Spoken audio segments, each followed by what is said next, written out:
We're on our way to tour President James Madison's house, Montpelier, when we saw an interesting train station. I'm the NYC Traveler, and we're in Orange County, Virginia.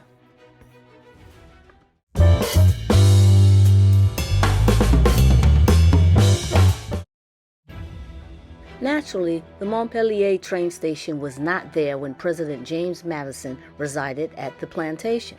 The owner, in 1901, William DuPont, bought the estate and built the train depot to bring in supplies and so that he could get back and forth to Delaware for business.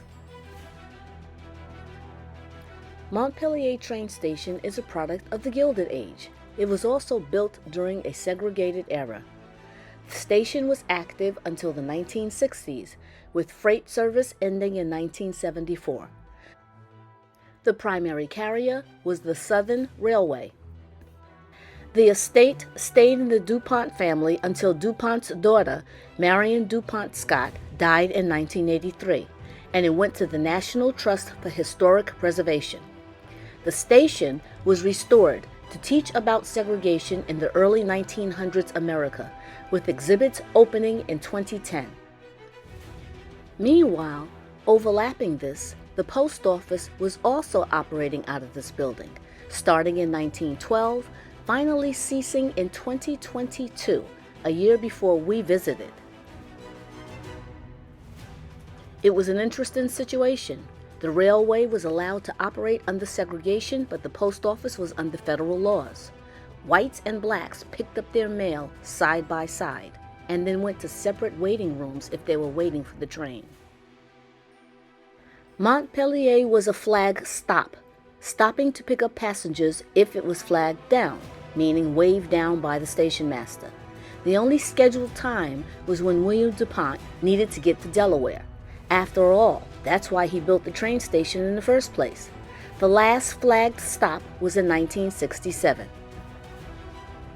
The exhibit uses artifacts representing the Jim Crow era of segregation to inform about how segregation was instituted after the Civil War and after the Reconstruction period in the late 1870s. These laws legalized and enforced segregation and were in effect until the Civil Rights Act of 1964 and the Voting Rights Act of 1965. So what did segregation mean? It meant that there had to be separate public areas for whites and blacks, where to live, where to sit in public areas like parks, buses, and trains, what facilities to use, like restrooms and water fountains, whether or not a black person could eat at a restaurant or stay at a hotel, which door to walk through, what lines to stand on, which schools to attend. The facilities and areas for blacks were allowed to be inferior or even to not exist at all. Legal segregation also perpetuated the idea that people of color were intellectually inferior, animal-like, without manners or proper behavior. The exhibit displayed posters of the movie Birth of a Nation, produced in 1915, that solidified this thinking and glorified organizations that violently promoted segregation. Locally, at the turn of the century, many African Americans left Orange County, Virginia. The remaining population formed a tight-knit community.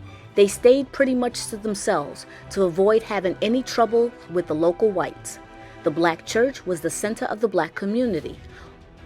Although they knew that education was a key to a better way of life, there wasn't much hope for that, and most folks worked as domestics, farmers, and laborers.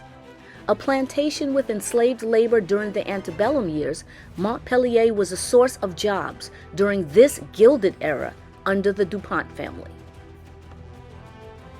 The exhibit quotes locals and their families and the advice that they used to give about dealing with racism, segregation, and just staying safe and alive in this era without accepting the status quo, to fight back safely. The exhibit has several reproduced posters about the movie Birth of a Nation. It demonstrates the power of Hollywood and mass media, even in 1915, and has been called influential in promoting racism and negative attitudes towards people of color. You might say it was today's social media viral event.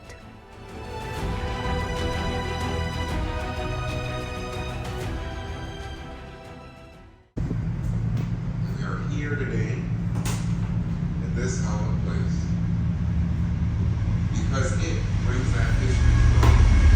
I say history because I think history allows us to reflect on our past, reflect on our roots, and therefore reflect who we are today.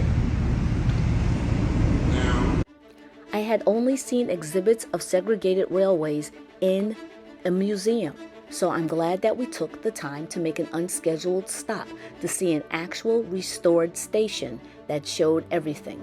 As usual, we learned new things and we appreciated a new location. I'm the NYC Traveler, and we've been at Montpelier Train Station in Orange County, Virginia.